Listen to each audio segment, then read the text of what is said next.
This is the iRacers Lounge, featuring the latest iRacing news, driver interviews, race reviews, opinions, discussions, rumors, and more. Now here's Alan Pajari and Mike Ellis.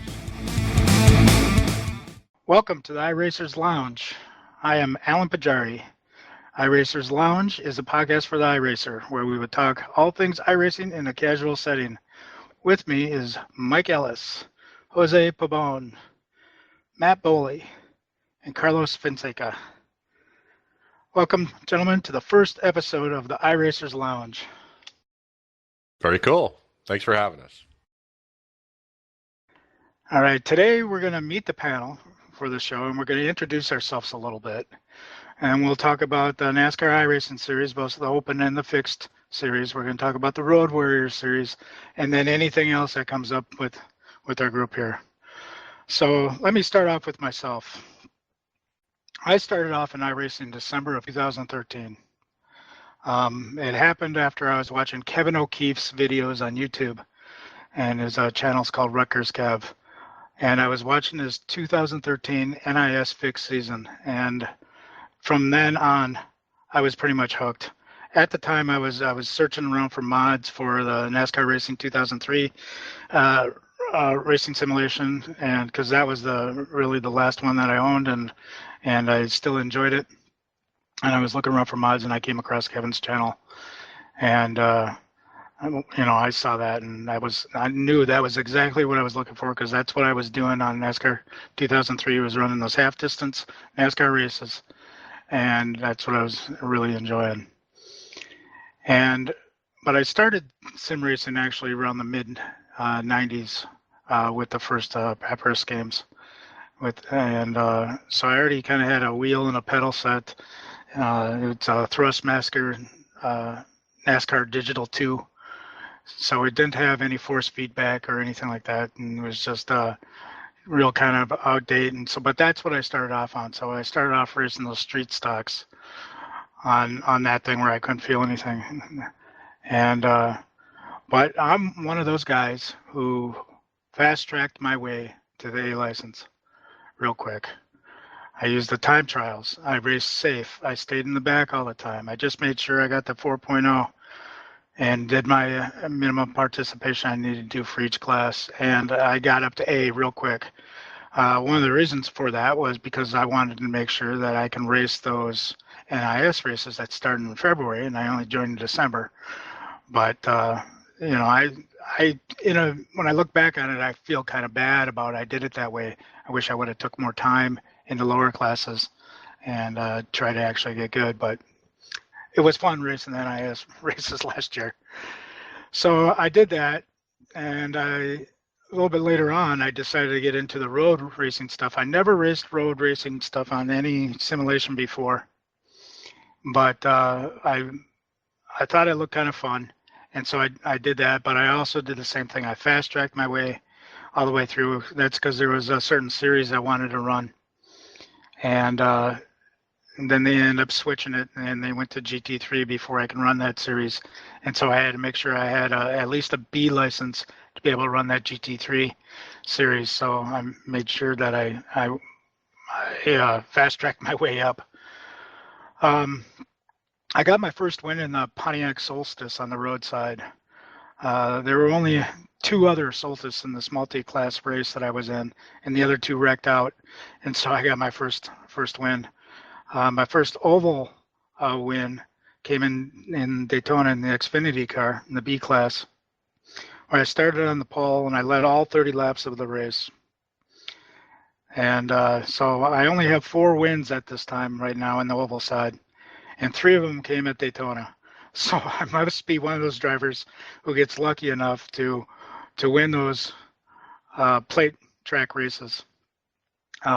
My most memorable moment for me actually came when I won the NIS fixed race in the July Daytona race, and that was a lot of fun. I had a lot of help from Keith Dunn, who was right behind me for the last 33 laps of the race. He never tried to pass me. He just stuck on my tail, and that worked out real well, and I was real happy about it.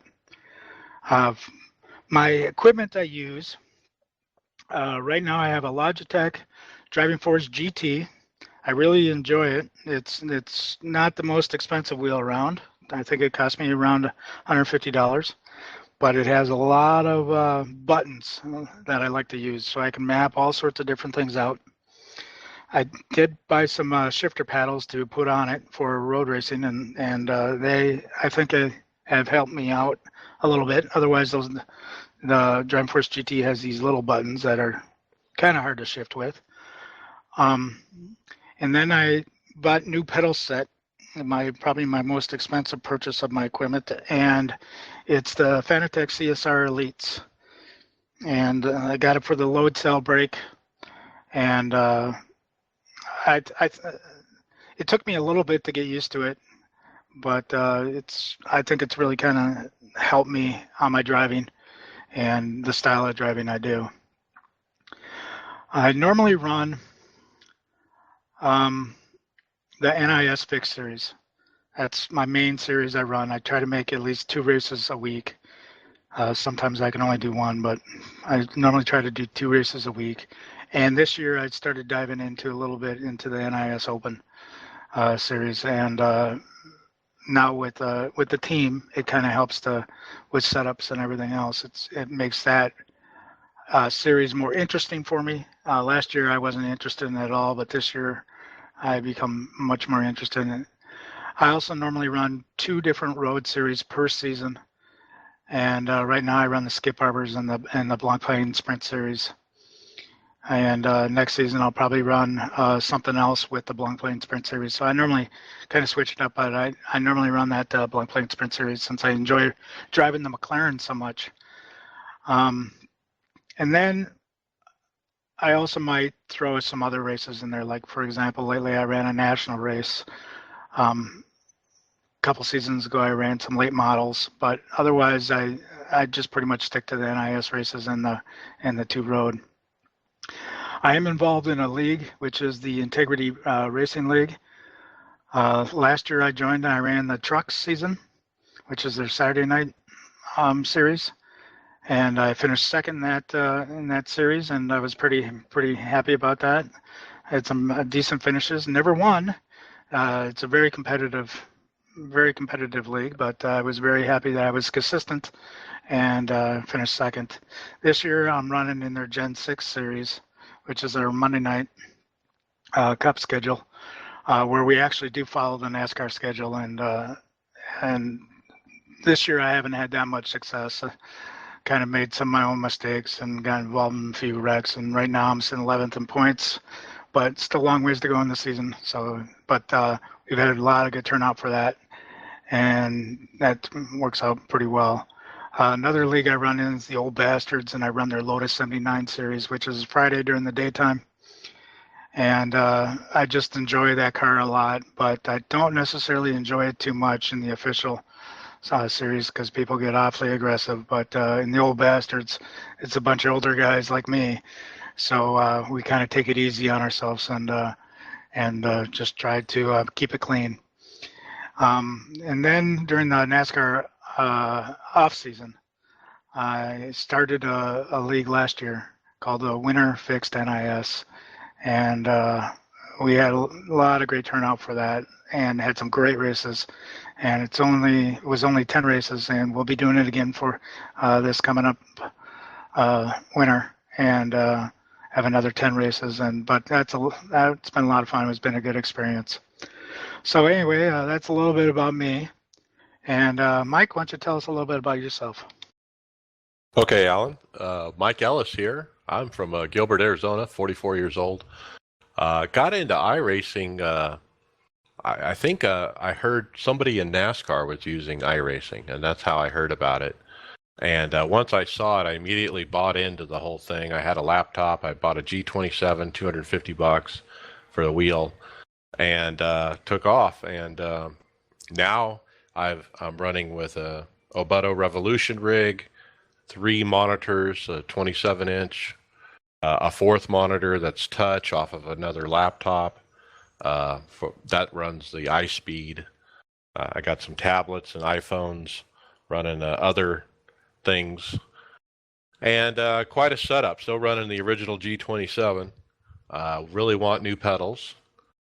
I started back in 2012 and pretty much gravitated to the oval side. Currently have 43 career wins in official.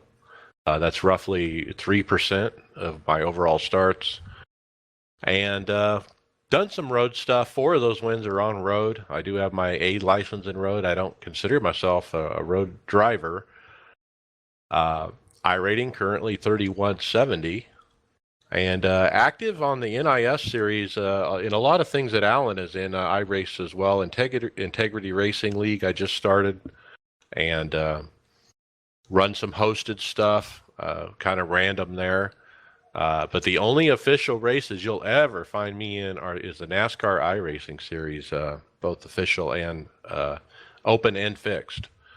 But I won't run A, B, and C unless maybe if it's a restrictor plate tracked, and sometimes I'll sneak over to the A open or A fixed and steal a win.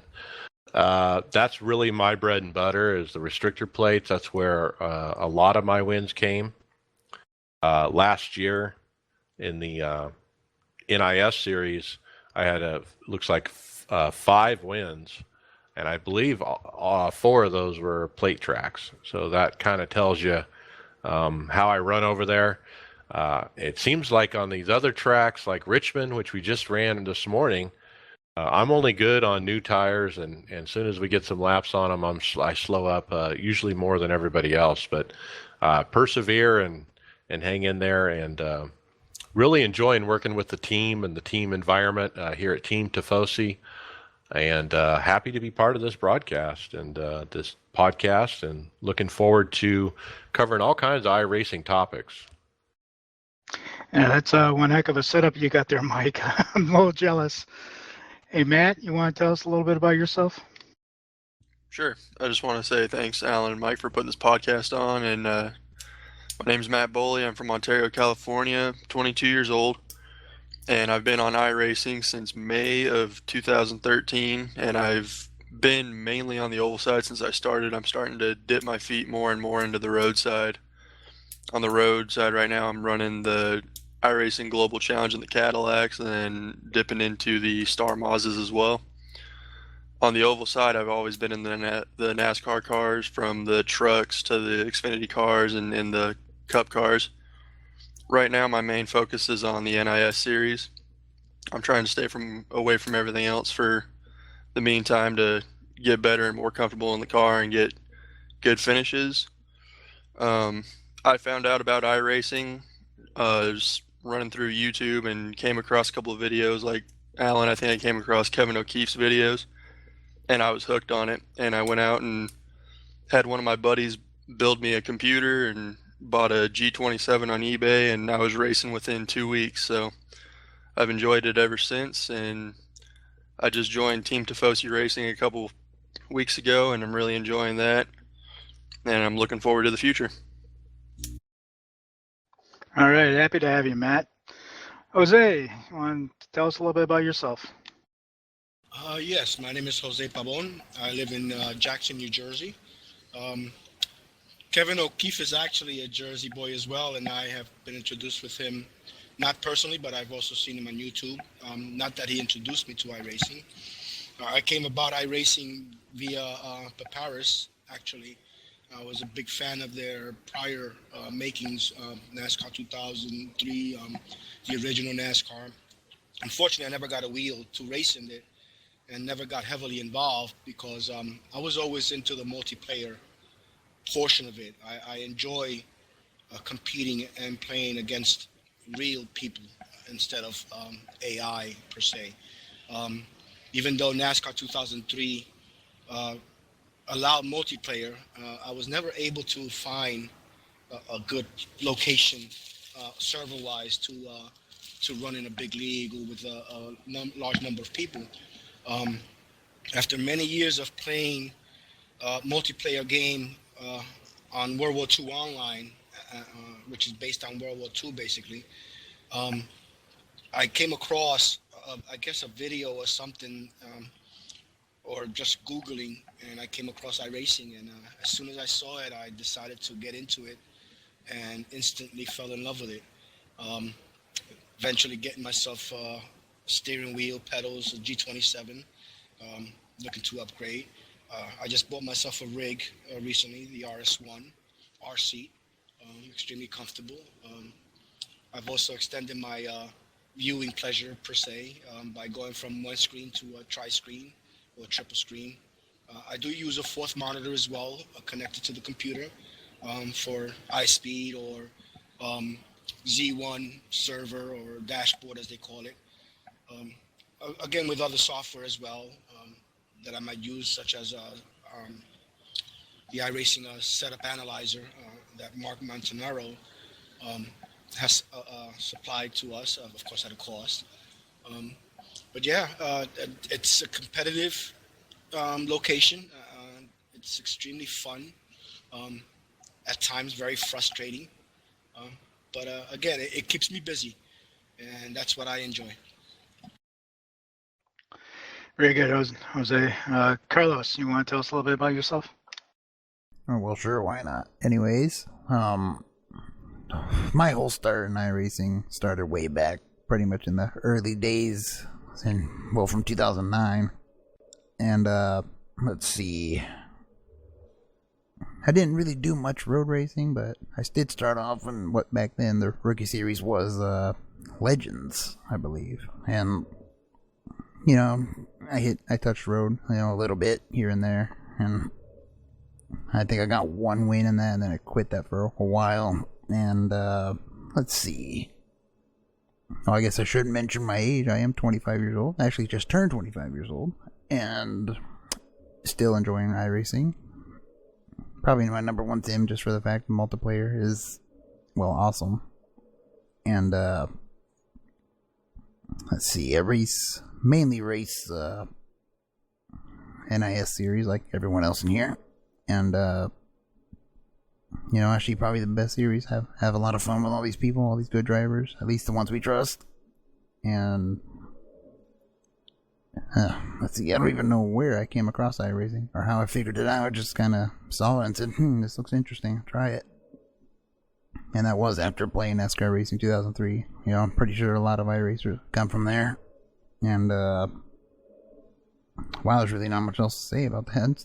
I basically took a whole year off from 2012 from some issues, but came back 2013 and pretty much raced a lot since. Really, there's nothing really much else to say about me, but this has been Carlos, so we'll move on.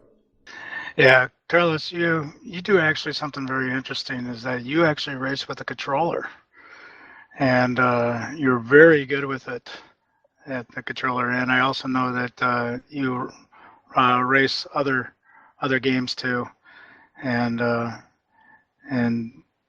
you're pretty good with that, I must say. I don't know, I seem to be struggling on GameStop, but still. Yeah. So, gentlemen, at the beginning of the year, or in February, we started the NASCAR iRacing series at the Daytona 500.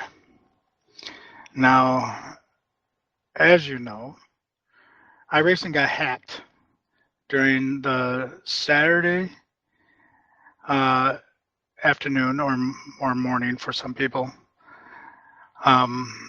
during that race, for the fixed race. And at the time, iRacing didn't know exactly what was going on, and so what they did was they canceled the Daytona 500 for this year of that. And I personally feel that at the time they probably had no choice on the matter. It was kind of bad because I did have a third place finish in the Saturday afternoon race. But Mike, what are your thoughts on? Well, that's not happened? quite all the story. It was a DDoS attack, is what the outcome was, which isn't necessarily hacked. But I was upset with the move to cancel the entire week's results because You know what? I ran 500 miles on Wednesday and had a great finish. And I ran 500 miles on Thursday night and had a great finish. And then Saturday comes along, and all of a sudden those points are wiped off the face of the earth. So I was very unhappy with iRacing, and I let them know it too, because you know what? We had some good finishes. They should have just canceled the results for that particular event on Saturday. Probably would have been the best compromise, and I think that iRacing here in April, looking back at it, I probably would have done something differently. Yeah, they probably should have just canceled that since there was some other races that went on, and they could have raced the Sunday races. But yeah, a lot of people, they lost out on their wins. They lost out on all those points that people got. The only thing that didn't change was our iRating and safety rating stuff. But I don't know. I was kind of disappointed. Anyone else have any opinion on that? Anyways, it was very similar to what happened to the Indy 500 last year, I believe. It was Thursday. I think it was Thursday. One of those races, or it might have been Friday. It got canceled, or something happened to the servers again, and none of the other races were canceled after the Saturday race. Still went off.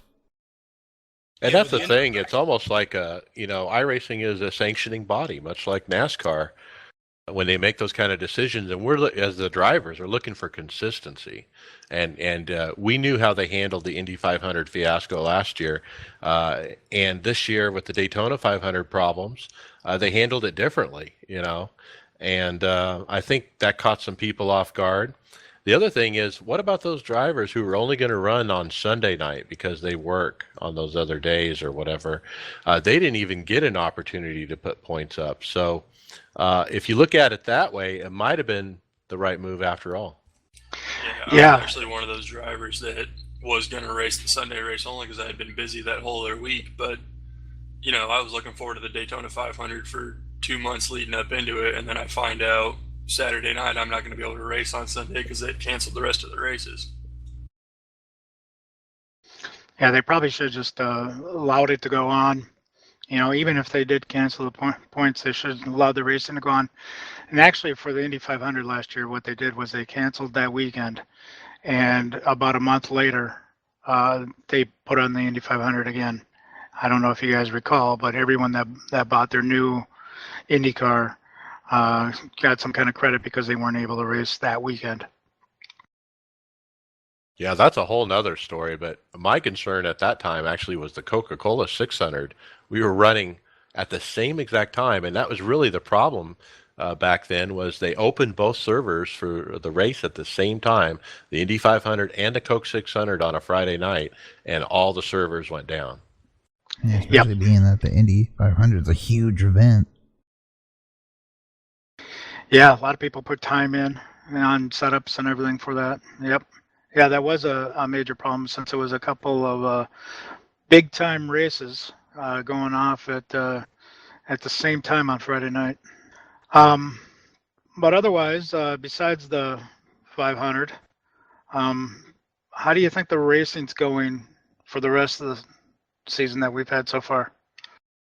Well, just to close up that topic a little bit, DDoS attacks have continued. I recall maybe 2 or 3 different times, and they seem to be happening right when the NIS series runs, which is 7 p.m. Pacific for me. And real quick to wrap that up, do you think that's an iRacer targeting iRacing or drivers that are running this particular series because of the timing of the DDoS attacks? I think on the timing, yes, I do. I think it's deliberate. I'm not sure if it's an iRacer. I have heard that someone knows who has done it, but I do think it's definitely deliberate because of the timing. Yeah, that's what I was saying. So, but yeah, the racing in general, it's been crazy, and I guess it's just because we've been at the short tracks, maybe. What do you think, Jose? Well, yeah, definitely because of the short tracks these last couple of weeks, Bristol being one, Richmond this week, it has been extremely difficult to get around the tracks. especially with a lot of the racers that tend to be overly aggressive in the very beginning of the race. Um, there's a lot of young racers out there, um, people that are unaware, because I tend to hear people mention a lot that this is their first race in the NIS, or they're very new to the NIS. I guess they're not realizing that when you're racing an NIS race, you're racing half the distance of a real NASCAR race. We're racing 250 miles. So in Bristol, you're racing 250 laps. It's a very long race, very tiring race, and people tend to become a little impatient. Because of this, of course, in the last couple of weeks, um, Yeah, I think it's been. people have been getting frustrated.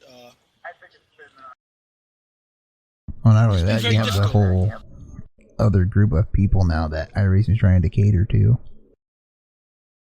Yeah, I think it's a little bit of that sprint mentality though. Is we got that C fixed series that that they run every hour. That it's only 30 laps, and you have to go as fast as you possibly can every 30 laps. Otherwise, you're gonna lose position. And people come from those races and they jump in these NIS races and they don't know how to take their time. They have to lead all the time, and so yeah, it's been crazy. But I That's think it's just actually. it. Yeah, I think it's been from the start of the season though. I've even the big tracks. I've seen this stuff at the big tracks. It's just like, you can't go fast all the time. You're going to lose control. We're not all Kevin Harvicks out here. You're going to lose control of your car. Now, granted, it's not all bad like it sounds. There has been a lot of great racing today. At Richmond alone, we ran a good 80 plus laps of green flag run. There are a lot of fast, extremely safe racers out there. It's those few that tend to be a little bit too aggressive at times and need to learn, sit back a little bit, and maybe learn from those that are ahead of them. And things should get better. But for the time being on these short tracks, yeah, it's been tough. I'm hoping to get to Talladega next week, which again, even though Talladega tends to be a wreck fest at times, but it's a more open track, and hopefully we'll get some more room to run. Yeah, hopefully. But I also see this type of mentality on the roadside though too. People are just, they'll easily wreck out someone just to gain that position. Just because there doesn't seem to be, to me, any penalties for that type of racing. But Well, and I think you hit it on the head. There's a couple different groups of drivers here. A lot of these NIS drivers that have run 2 and 3 seasons now, like myself, they don't run those short races, and they don't run these little sprint races. And a lot of the newer people that have been brought in with perhaps Steam. When they integrated with that Steam OS, there were a lot of new accounts opened at that time, and those kind of things, and like you said, these C fixed, they lead to it, and it's all like a perfect storm. And one reason we're talking about this is there's a lot of talk on the forums, the iRacing forums, about this as well. Lots of discussion about why is this happening, what has changed. It seems different than last year. The racing. It seems that we have more cautions. Heck, we should probably go look at the stats and just see if we can back that up with stats. well, just for your Wednesday night race at Richmond, you guys had 15 cautions, and people came out of that race, and a lot of people said they were embarrassed because of that. It's just and this was second split too. This is this is our quality drivers that are supposed to be in here, and they had 15 cautions in 200 laps. What'd you guys run? 68 laps under a caution? It was 38% of the race was run under caution. Wasn't it like 77 laps? Yeah, I believe in the 3 of the Richmond races that I've been in this week, over 25% have been caution laps in all 3 races. Yeah, see, in my opinion, that's just pretty high. But after saying all that, the NASCAR Racing Series is still my favorite series. so, Well, yeah. so I won't trade it. I won't, do one of those. I won't race this series anymore, like I have done for the fixed truck series. But so I still enjoy it, even though. But you have to know how to race those type of races then. So it isn't one of those type of things where you're aggressive with aggressive people, but you just, I don't know, in my opinion, you got to know how to race those type of races, and then you just know that some people are going to make mistakes. And another thing too is that the beauty part of the NIS is that it's almost like a league, because you pretty much race a lot of the same guys all the time, since they split it up by iRating, and there's 300 plus people that join up for the server.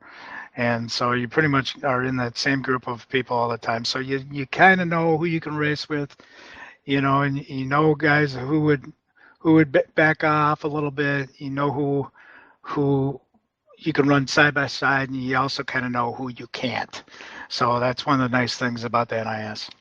Yeah, in the NIS, I'll say I call it the premier series of iRacing, and it's really based on sheer numbers. If you look at how many people participate on a regular basis throughout the 36-week season, and that's the other thing that's different from all the other official racing in iRacing is the 36-week length. I think if you can do well in the points in a 36-week environment, boy, that really says something. Yeah, I think it really takes a well-rounded driver to show up every week for 36 weeks at these tracks, going from everything from super speedways and high banks to these 1.5 miles to these short tracks like Richmond and Bristol. And even road course, so. Right, and road course is thrown into the mix as well. Yep, but after the race that Mike was in on Wednesday, there was a driver named Hoyt Smith who posted on the forums that he's selling his whole rig, and because he was done with it, he didn't want to race anymore. And here's a guy that I saw race a lot, and he was pretty much in almost all the open and fixed races. So I know he was out there a lot. Must have really enjoyed it, and then he got to the point where he just like, that's it, I'm done, I quit. So what do you guys think about that rage quit type of thing? Well, when setups and stuff keep changing, you can't really please everyone in the fixed side of things, at least. And, just everyone's mentality of racing is just, I don't know, it's been weird compared to last year. I personally think he's going to regret it in a couple of weeks. Well, I heard it's not the first time he's rage quit and sold his entire rig, but he had some really nice stuff for sale, and apparently somebody bought the whole lot all at once, like within minutes. So it might have worked out for him, and he'll get new equipment out of it. But, Hoyt, I think he was doing really good in points, too. Somewhere ahead of me, actually. Yeah, he's actually a fine driver. He's one of those guys that you knew was going to be up front at the end of the race, too. And so, I was actually kind of surprised about this. But do you think it's possible that he really didn't quit, and he's the one who bought all of his equipment? Yeah, maybe he's trying to make a point, and it all comes back to how, the topic we were talking, the aggressive racing. There's a lot of talk on the forums about it. I pulled a quote from somebody that we all know, Mark Montanari, who Jose mentioned earlier, does the setup analyzer software. Here's what he said about it. I have to say that it was the most aggressive race I've ever been in. These guys were racing too hard for their setups and too hard for the lap number. I just don't get it. But I will say that it forced me to drive harder as well just to defend. As such, I got dumped around lap 50. But I find myself racing harder and driving deeper into the corner just so I don't get run over by these guys. True. But, for me, I would actually took a different approach than what Mark does, and that's because that's my personal driving style, is I would let these guys go, and hopefully they would wreck themselves out. For example, in today's Richmond race, I have to admit, we ran a lot of green flag laps, as Jose mentioned before. And I started getting a little worried that my strategy isn't going to work. I was like, oh my gosh, I might have to, start racing them hard here before the end. But I don't know. It's just like I mentioned before. You got to know how to race with these type of races. It's actually, a lot of it is a luck of the draw, because speaking of that Richmond race, When we were in the green flag run part of it, I was able to gain a lot of positions. I found myself eventually in the top 10 position, P8, with about 40 or 50 laps to go before when we had a caution. Once that caution came out and I got caught on the outside, I lost a good 6 to 7 positions, of course, ending the race in P15. Now, if that caution would not have come out, it would have ended a little differently for me. Unfortunately, with the caution coming out, and it really affected the way the outcome of my race today was. Yeah, and, but anyway, they also have something new this year. I forgot how many full race, full lap races that we had last year. I know we had the Charlotte race, the Coke 600. We had Daytona 500, and I believe the last one of the year in Homestead. Talladega was a full. Yeah, I think so. The Glen. Yeah, the Glen. The Glen was a full one. This year we're going to have 6, and for me personally, these full-length races are the ones that I look forward to the most. What do you think about that, Matt? Yeah, I look forward to the full distance races because, we run these half distance races week in and week out, and they're long as it is, and you really got to take care of your stuff. But then we get into these full distance races, and it's double the race that we're doing every week, and then taking care of your equipment and driving clean comes into play that much more when the races are that long. Yep. Yeah, I love the strategy of the longer races. To me, that's just a lot of fun. That Coke 600 can get quite late, especially if you're racing during the evening time. It can get quite late, but I just love that strategy. What I like about it is if you win it, man, the prestige of winning or even just running well in that race. Yeah, that's a lot of fun. So I'm looking forward to those races for the rest of the year. Of course, I'm looking forward to the plate tracks since I think I do okay on them. I'm looking forward to the Indy race. Is Indy full is a full length race this year? Yeah, the Indy 500 is an interesting topic because it's actually part of what the series called Road Warriors. Yeah, actually, Mike, I was still on the NIS with the Brickyard 400. I was wondering if that was full length. It is. That might be one of the 6. I don't recall. It is. I see it right here. 160 laps. Great. Yeah. So, anyways, let's transition on to the Indy 500. So, Mike, what were you saying about that? Well, that's a full length race, right? And to win that one, that's a big one too. Yeah, you guys got strategy. Well, who's racing the Indy 500 besides myself? I'll be in it. I'm here. Yeah, we're all going to do it. All right, so we're all going to do it. Yeah, for me last year I finished second. It was a lower split, but I just used the default setup and used a strategy that I saw Matthew Moose use on YouTube for the 2013 Indy 500. And his strategy was to ride in the back until a lot of people wrecked out, and then he raced. And to me, that actually worked. So what kind of strategy are you going to use this year, Mike? I'm going to do the road course strategy where you go backwards on your fuel stops from the end and pit when the window's open, if it's green or caution. So you're going to be staying out a lot then? Well, I don't know. We'll see how the cautions play. I haven't run Indy cars in a long time, so it'll just be a finish for me will be what I'm looking for, because we're in the road. 3 of us in this discussion are in the Road Warriors series and have run all the events so far, and I'm just looking to really score points for that series more than anything. Okay. Anyone else have any strategies that they're going to use for the Indy 500? I just plan on, making the car work well in traffic compared to out front.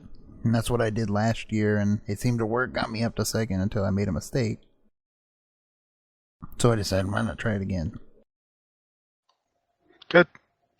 Yeah, I'll probably be staying in the back mainly because I've run the IndyCar very little on iRacing, and it's a completely different animal compared to the NASCAR cars that I normally run. So I'll just be looking for a finish. Yeah. Actually, I was pitting twice every caution. I would come in second time around again. But with this car, the DW12, the arrow push on it is so bad, and coming turn one is so bad. It just brings you into that wall. So that's the area to really watch out for. Mike and Carlos, I know you guys ran the 24 Hours of Daytona. I did myself, but I was with a different team. Can you guys talk a little bit about your experience? I believe you ran HPD in that race. Yes, we did. You know, the biggest issue with those faster cars is you gotta watch out for the GT3, which are, I don't know, about 3-4 seconds slower a lap. And I don't know, it's a long race. We had so many drivers, we had to keep switching out, and unfortunately we got damage done to the car, which really slowed the pace down to the point where GT3 cars were passing us. So that's one of those races you gotta make sure to keep your nose clean. Oh, yeah, it's everything to keep the car clean in those long races. And boy, what a experience it was to do this team racing. We actually did better in the Roar before 24, the first 24-hour race they hosted in iRacing. We actually won our class in our split. So I'm very proud of that win. And what went into that was a huge team effort of organizing, 7 drivers and having a schedule and having a manager, and there's a lot that goes into trying to put together one of these efforts. So Yeah, there is. There is something a little bit controversial though about these team racing, and that is where a guy who's like really good and has a high I rating, or a group of guys, and they would have their very low I rating guy start off the race to get into a lower split so they can win. And with the 24 Hours Daytona, and Mike, you know this because you won this out of the Roar, they were giving away the 50 iRacing credits for a win. So are you happy that they stopped doing that after 24, though? well, I don't know that they've fixed this loophole or not. I certainly witnessed it happening in both 24-hour races I've been in so far. There were absolutely people playing the game here and doing exactly what you said to try to game the system. I don't agree with it. I don't think it's very sportsmanlike to do that. So, we could have done that as a team. We had a guy that has the lowest I rating on our team. We could have, used that to our advantage, but we didn't. We purposely didn't because we want to have good sportsmanship. Yeah, I just don't see the point in trying to do that. What's the point of trying to cheat the system? It's not as fun. Right, but one of the reasons why I think they did that though was because for the 24-hour Daytona, they were giving away that $50 iRacing credit. Oh, that's why those teams were going after it, because there's money involved, and everyone knows when there's money involved, everyone races differently. Yeah. For my team, we ran the HPD, and for the first 12 hours, we did pretty good. We kept the car clean. We were actually running in third place at the time, and we handed it off to one of our younger folks who likes to drive fast and promptly put it in the wall. And then we ran slower than the GT3 cars the rest of the way and just finished not very well. I think out of the 11 HPDs, I think we finished 7th. So, and that's a real dynamic of team racing is don't be the guy who wrecks the car and ruins it for everybody else. That sounds familiar. Yeah, I'd tell you, it's when you're team racing like that, you get so nervous and you're like shaking. I remember Jose on our last one, the Sebring. Jose started the car, and he was just he was so nervous, you know. Racing back, Jose, you remember that when you started that car and got it started off? Oh yeah, of course. I mean, prior to the Sebring, I was in the Daytona 24 as well with the guys, and I was one of the ones that ended up wrecking the car in Daytona by idiocy of my own, a mistake that I made. I did not want to commit that mistake again, especially starting the race in Sebring. So yes, I was extremely nervous, jittery. I was not as fast as I normally would be. All because I wanted to make sure I handed my car cleanly to my partners. I accomplished that several times, ended up with a very good run in Sebring. But my whole concern throughout the whole race was keep that car clean and give it to my partners with a good racing car. Yeah, I think that is one of the greatest accomplishments that iRacing has done for us over the past year was the team racing, and it just brings a whole new dynamic to racing, and the pressure on people to pass over that car is just, to me, it's wonderful. Well, and I think it's gotten a lot of more people involved. I'm an oval racer. I don't run road races. And the only reason I've run road races this year is because of this series and because of team racing. And it's actually a lot of fun. I really enjoy these longer format races. Yep, because we can be laps down or whatever. And for some reason, it's still fun just because we have, we're all our teammates and all that. We can all talk to each other about everything, and it's just really fun team experience. Yeah, I think everyone had a good experience in the 24 hours Daytona and the 12 hours of Sebring. And so our next one is the Indy 500, which we talked about. And then after that, we got 6 hours at the Glen, which should be a fun race. I love that track. And then next thing is make that decision. Are you going to do the HPD or are you going to do one of the GT3 cars? Well, if it's only 6 hours, I mean, how many times are we going to change drivers? Well, that's the thing. I mean, you can do it with a couple per team. So that's going to be a little bit different dynamic. There's a lot of teams out there. A lot of people have teams, and they're going to be able to split their teams up into separate, smaller racing teams for this race. And so it should be, I don't know, it should be a lot of fun. I'm looking forward to that race. Well, it'll certainly be easier to organize because it'll probably be teams of 2 or 3 instead of teams of 7 to 10.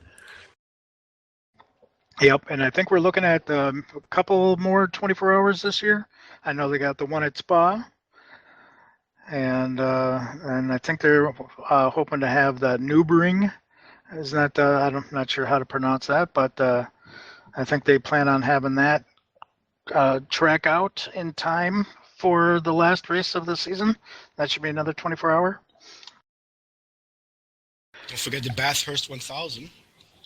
Oh yeah, I've been personally I've been practicing for that. I'm horrible in the V8.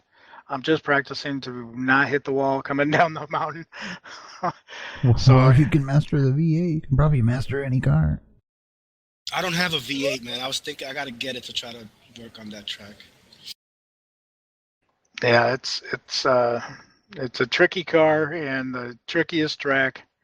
And so, but if you can survive without hitting the wall, you're going to have a very good finish because it's 161 laps. And especially if you get into a rhythm, then it's like, not as hard as it seems. And that is a really great track once you get into a rhythm. It's extremely fun to drive. But you miss the rhythm and you hit the wall. Yeah, that's going to be a fun race. What are you guys' opinion on iRating and farming? You mean like second accounts and stuff like that, or?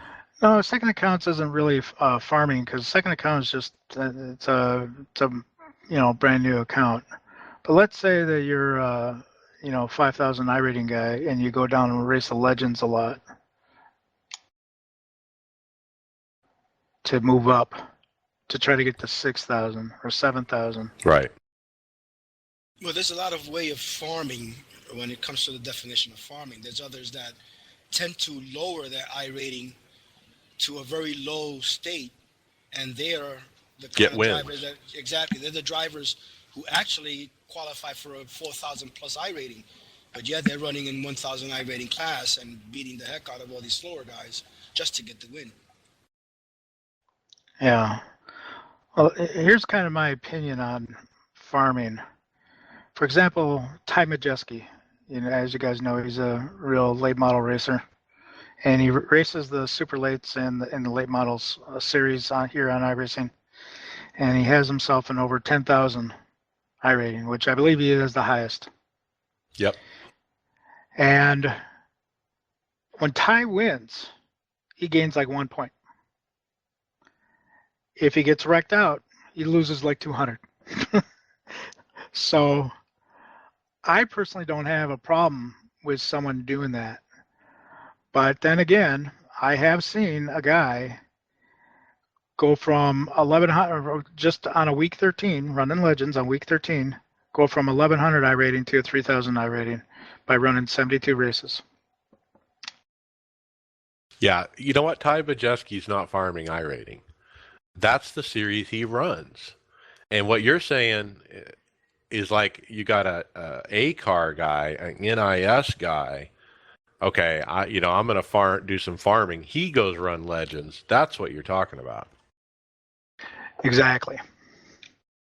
And I don't think Ty, is guilty of that because that's all he runs. And, I'd love, and I said this before, I'd love to see Ty Majeski run NIS with us and see how he does. Yeah, me too. I would like to see Ty run anything higher, but he normally doesn't. That's the only thing he runs is late models and super lates, and he is very good at it. I have been in a few races with him, and like a 50 lap race at Lanier, for example. He's got me lapped in 20 laps. He's just that good. Well, talent is talent. It certainly will show through. I do recall last year in the NIS series, I ended up in a Sears Point race with Timmy Hill, and he schooled us. I mean, he literally lapped everybody there. Oh yeah, I've seen that firsthand. He did the same thing at Watkins Glen, and he fixed the race I did, and yeah, flat out just destroyed everyone. And I don't know, everyone was from all different parts of the world in that race. Yeah, have you guys raced against anybody else that was just above and beyond other people? For example, when I was first racing D class, I was in a race with Ray Afella and I forgot the other gentleman's name, but he's also a pro driver. And those guys just whipped everyone. I was amazed at their ability and how well they saved their tires and everything else. And then I raced Timmy Hill in another national race at Iowa. So. Yeah, we've had some pros come by in the winter NIS series league we have, and they had some mixed results. I think Tyler Hudson had a couple starts there. But I think anyone who's a real race driver, Scott Speed, earlier this year I was running a lot of hosted stuff with Bubba Wallace, who runs in the Xfinity series for Roush Racing. These guys, the talent shows through in iRacing. You can tell that they're real race car drivers. And you even get some people that, work with NASCAR teams, but they're not drivers themselves, or at least they're not pro drivers in the top series. They're, let's say, like Dale Earnhardt Jr. spotter, TJ Majors. I've raced him a few times in a super late model. He's one of the highest I ratings in the service. And he's destroyed everyone in that practice session. Yeah, TJ Majors, yeah, he's... So what you're saying is if you know how to drive a real race car, you'll probably be pretty good in this. Yeah. I think it's just instincts from their careers and being around the sport for so long. You just pick up on stuff. Yeah, they're just amazing. What about going the other way, though? What about an iRacer who's never been in a car getting in a real race situation? I mean, we've heard Michael Conti, who won the championship last year. He's gotten a couple real rides here recently. We've seen Hutu, the alien on the roadside, do the same thing. Yeah, and Y Gooden on the roadside. Right. Yeah, he's another one that started off on iRacing and actually got a ride, and he does I think, like Indy Lights now. Well, there was an article on his, I don't know who the individual's name is, who actually has a K&N ride right now, and he was started iRacing. Oh yeah, you're right. He's the one that's sponsored by Peak, isn't he? The one that won the Peak challenge. Yeah, that's who I mentioned. Michael Conti, I believe is his name. No. Not Michael. It's another person that I'm not familiar with his name. I can look it up if you guys want. But yeah, he started with iRacing and was able to get a ride in Pro NASCAR K&N. I think it's in the East. He is a K&N East. But he started with iRacing and he still does iRacing. But he's now a professional NASCAR driver. Yep. He was one of those guys that was in that Peak NASCAR challenge with Tyler Hudson was also in that, and because he won the national series, I believe, won the points for the national series when they had that challenge up for grabs to be able to be part of it. Mike Conti is actually racing Legends down in Charlotte. Right. Which I'm happy for him. I mean, he's a young kid and he drives real well, obviously, and this is one of his goals to be able to run real race cars. So I'm pretty happy for him that he was able to accomplish what he's done. Yep, as a Jersey boy, I feel proud for the boy. All right. So my next kind of question to you guys is what does safety rating mean to you guys? For myself, I pride myself on being a clean driver, but I like the use of safety rating to be able to judge the drivers around me on the track. Yeah, wouldn't it be cool if you could see it in the relative next to their name or something?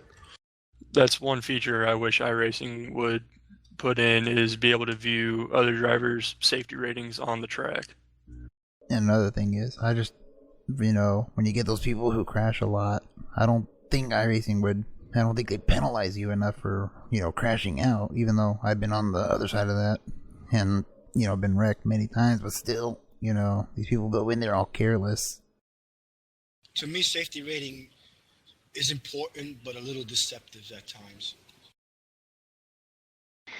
Yeah, for me, I think it's when you're out there racing, it would be great to have it on the relative so you kind of know a little bit about how the person races. Because if they have a real low safety rating, you can judge.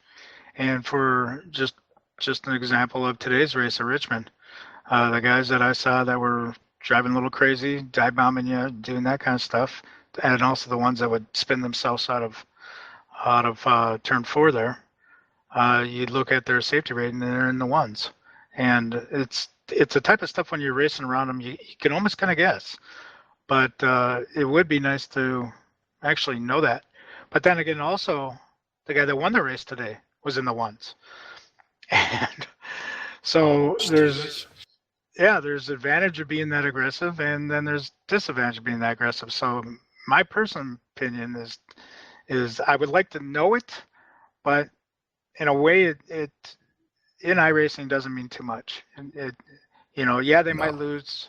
Yeah, so I don't care about it. I watch it, but I don't worry about it. I let it work itself out.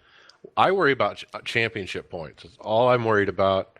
And the SR and the IR are kind of components of that, but the way I drive is the way I drive, and it works itself out. Some weeks I'll have like 2 short tracks. I'll lose my A and go to B. But guess what? In the next 2 weeks, I get it back up again. So early in my iRacing career, I freaked over SR. I'd lose SR and I'd lose my mind over it. Now I've learned, just let it go. Yeah, I have tend to relax a little bit about my SR as well. But when I mentioned as being deceptive, the reason I say that is because a lot of racers, we were talking earlier about being overly aggressive and trying to be too fast. They have a car that's too fast for them to handle. Most of the time, those guys that are overly aggressive and drive beyond their means are the ones that are wrecking, and they're inadvertently, unfortunately, taking out some of the other drivers in the race, affecting their safety rating. And that's where iRacing has a problem, that it's not distinguishing who is causing the wreck. It's a no-fault system. So whether you get hit in the rear or you hit somebody in the rear and take them out, both parties or more are getting the penalty points. And that's where I find the problem, because most of us here are very clean racers. Unfortunately, we get involved in other people's wrecks, affecting our safety rating. And that's what I mean by it being a little bit deceptive. Yeah, I hear you. It's just, I know, for example, for myself in the NIS races I've had this year, I've had terrible luck being involved in many wrecks, but I have only spun out myself twice, lost control of my car twice throughout the season, and both times I didn't hit anyone else. But it's just, you do end up getting other people's things. But I think on an average, though, on average, even though I've been involved in many wrecks, as of right now, I got a 4.91 safety rating. And I think that kind of shows that what type of driver I am compared to if I had a 1.5. I agree. I mean, I would notice a person with a higher safety rating than a person that is lower, and be safer around a higher safety rating person. But again, iRacing should look into adjusting the point systems in regards to penalty. In my personal opinion, the person that causes the penalty should get the majority. That causes the wreck should get the majority of the penalty. Such if we get 4Xs, well, make it the 4X for the person who caused it, the 2X maybe for the person who did not cause it but was involved in the. Yeah, you're saying get away from that no-fault system, right? Exactly. Because right now, we try to drive as safely as possible. Unfortunately, we can't stay away from every single wreck, and it happens in racing. Granted, wrecks are going to happen, but then you have those guys that are, like I said, overly aggressive, intentional, to say the least, and it comes out hurting you, and that's where I have a problem. Yeah, that would be hard to code, though. As a software developer, that would be awfully hard to code. You would need race stewards, I think, to be able to have someone judge on who was actually at fault. Because, as you know, if you get hit from behind, it's probably the person that hits you from behind's fault. But let's say you got yourself out of control and got hit from behind, then it was your fault. So you would actually have to have someone watching the wreck to be able to hand out those incident points. Yeah, it's easy to say we want it, but it's harder to implement, that's for sure. Oh, definitely. You definitely need an intelligent system to do that. And who knows? With The way computers are, Exactly. That might be coming around. You never know. Yeah, and it could possibly be improved with the new damage model that iRacing's been working on forever, it seems like, but it could be something that could be thrown in there. Yeah, that would actually be kind of neat, I think, to see something like that. And of course, what I would love to see them do is actually, when they're making up the splits or whatever, not only have your I rating, but have the safety rating be part of that or something like that, added to it or something. For example, with my 491, I get an extra 491 points on my I rating for the split. I almost agree with you there, Alan. And, something that your draw of your car number when you go into a race is too big of a factor, in my opinion. It's everything. And like earlier today in Richmond race, I got a good draw. I was car number 29. Heck, I had to beat nobody to basically lose no I rating, and I gained a ton.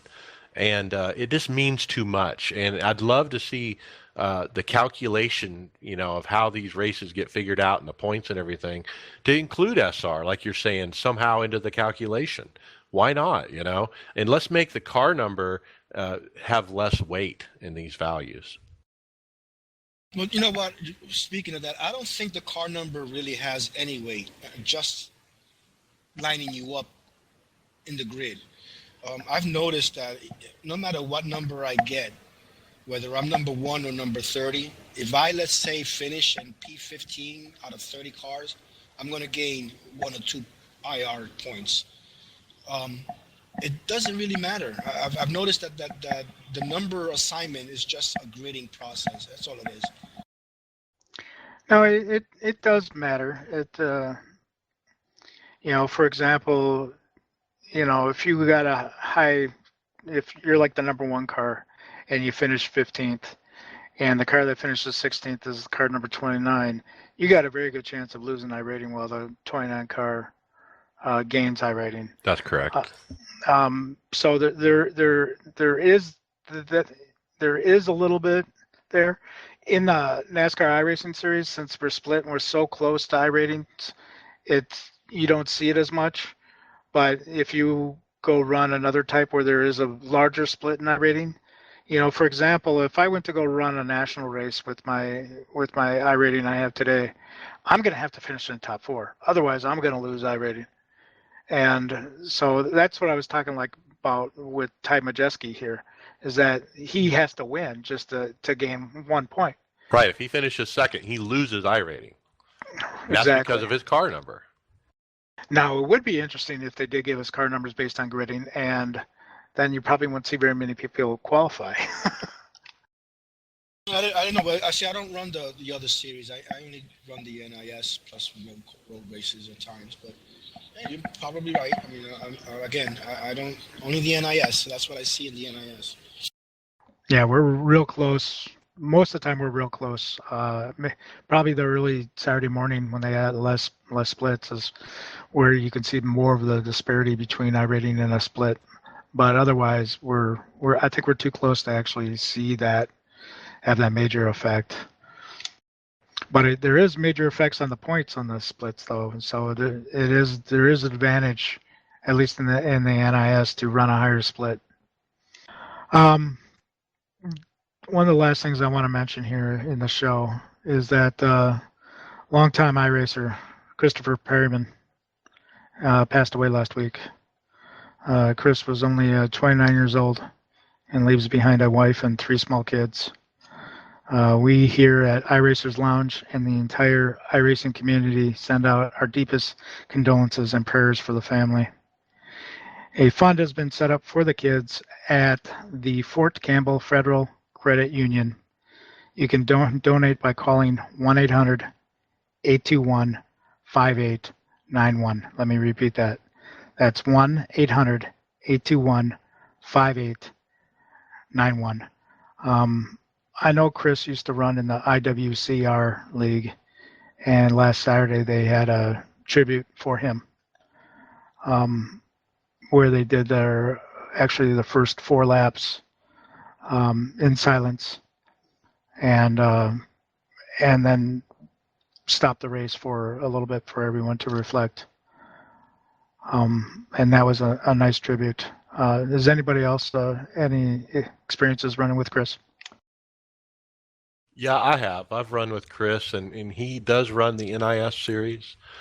This was a shock to everybody in the community. Chris is a young man in his 20s. I don't know the cause of death, but it certainly has affected a lot of teams. He used to run with Max Speed. I remember running with him there. I've run with him in the NIS series last year. His iRating 3268, so he's a great driver. He was just actually last on the service. His last race was April 4th, and he finished 3rd in his very last iRacing race. Suitable for how he runs. He was very fast, and it's good to see the community come together, much like the NASCAR community when a death happens, to at least recognize and help out this family and provide prayers and so forth. And we're certainly thinking about them. Yes, well said. All right. Anyways, I think that's going to wrap up the show. Next week, if you guys have any, or next month, I think we're going to do this show monthly. If you guys have any questions or any topics, you can reach us through our Facebook page at iRacers Lounge, or you can send out a Twitter, which is at iRacers Lounge, and or you can get a hold of myself, Alan Pajario, or Mike Ellis, and send us a private message.